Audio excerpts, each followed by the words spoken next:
How's everybody doing today, and welcome back to another episode of my Dark Souls 3 build videos. Today we're going to take a look at Strength, Miracle. First time I've ever done Miracle in Dark Souls 3, and I was pretty excited and pleased with the outcomes. Let's take a look at the raw stats. That makes this build tick. Alright, the stat lineup as follows. SL 155. Not too high of a soul level considering how long the game's been out. But you could probably make this thing work anywhere from 145 and up. Key stats that you want to pay attention to are attunement 25 to 30. When coupled with the ring that I'm wearing that increases attunement slots, you will get 6 to 7 slots, and that's where I find you need to be to have a decent loadout of miracles to keep your opponents guessing. Second, strength, and third, faith at 40, just so that your strength weapons and miracles hit with a decent amount of damage. Other than that, you need 16 dex just to use the one greatsword that I'm using. Your endurance you could put really wherever you want. 20 is a decent amount, and everything else is kind of eh. Other than that, we have a good amount of health, and our weapons hit with a good amount of damage. Alright, taking a look at what makes this build work. Starting things off with the heavy Lothric Greatsword plus 10. Simple, does a lot of damage, got a great move set, and it alone can win you most of your matches. Next, Wolnir's Holy Sword plus 5. This is where the strength and miracle blend together. As you can see, it hits pretty hard physically, just like the Lothric Knight Greatsword, but it also has the weapon art known as Wrath of Gods, same as the miracle. And when testing this against Silver Knights, it did 713 damage, which is pretty impressive. Catch a lot of people off guard with it, especially because it's not a commonly used weapon in meta in this game, so you can catch people off guard with it and get free wins or just put in a lot of damage, because 713 damage is a lot. Next, to switch up movesets from Ultra and Greatswords, we're going with a Halberd Split Leaf Greatsword plus 10. This thing has a helicopter of a moveset and vastly varies from the first two weapons, which is what I like in builds. I like moveset variation so that you can keep your opponent on their toes, and it hits with a decent amount of damage. Next, we're going to come over here to the Priestess Shine plus 10. This, simply how we use our miracles, has a pretty high spell buff as well as a in Faith, and those two combined was enough for me to pick it. Next, Simple Kaisis, one of the best parry weapons in the game, as well as Simple Infusion giving us slow FP regen. And then, similar to the Kaisis, the Ethereal Oak Shield gives us our slow HP regen, along with being a lightweight 100% physical block shield. Who doesn't love those, right? Next, this build is running the entire Undead Legion set. I love the way it looks, first off, right? That's why I thought it wasn't a bad pick. But secondly, some of the other armor that I might have ran would have put me over my weight cap, and it would allow me to fat roll, and I didn't want that, so I figured this was a nice, aesthetically pleasing lightweight armor set that I could wear, and that's why I went with it. Next, we got our rings. The Hovels ring plus 3. I'm wearing it because it allows me to use all the stuff that I am without going over the weight ratio. Ring of Favor plus 3, I think, is just one of the best general rings in the game. It gives you an increase in a lot of categories, and can really be helpful when trying to put together a awesome build. Next, the Ring of the Sun's Firstborn. This greatly boosts miracles. I do not know exactly how much, but because that's what it says it does, and this is a miracle build, partially, I went with it, right? This here, the Dark Moon Ring, you get this from giving the Dark Moon Covenant 10 Proof of Concord Keps, and it adds attunement slots, so you don't have to put as much stat line into your vitality. So I went with that to get me up to 7 slots, and that was plenty to give us enough variety in our miracles that we keep our opponents thinking, because that is what it's all about in the end, right? Never let them know what the next move is.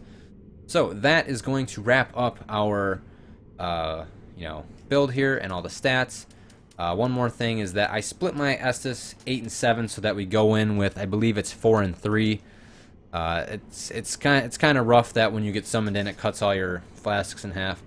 But it's usually enough to do a couple of battles or duels before you need to either just fight with low FP and HP or just leave the world and come back later. Alright, and to go through the miracles real quick, we're going to start off with Sacred Oath. We also have Dark Moon Blade.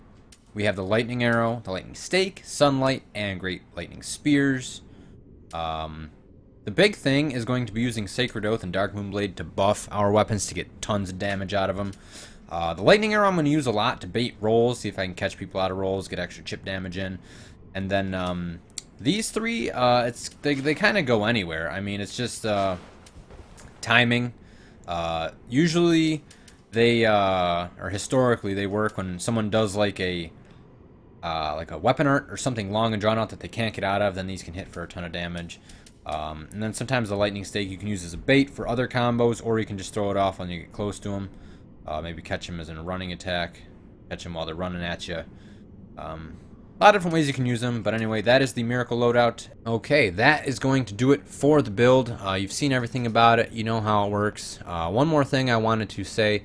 At the end of the video, I'm going to include a stat sheet that's going to have the weapons damages total, or their damage totals, on what they do if you two-hand them, plus all the buffs they can take. For example, Wolnir's sword cannot be Dark Moonblade, but it can be Sacred Oath, whereas the other two can have Sacred Oath and Dark Moonblade on them. I will include all that at the end if you're interested, so check it out, and let's get into some PvP, shall we?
Alright everybody, that is going to wrap up this build video. I hope you all did enjoy. Like I said, that spreadsheet will appear as soon as I'm done talking here.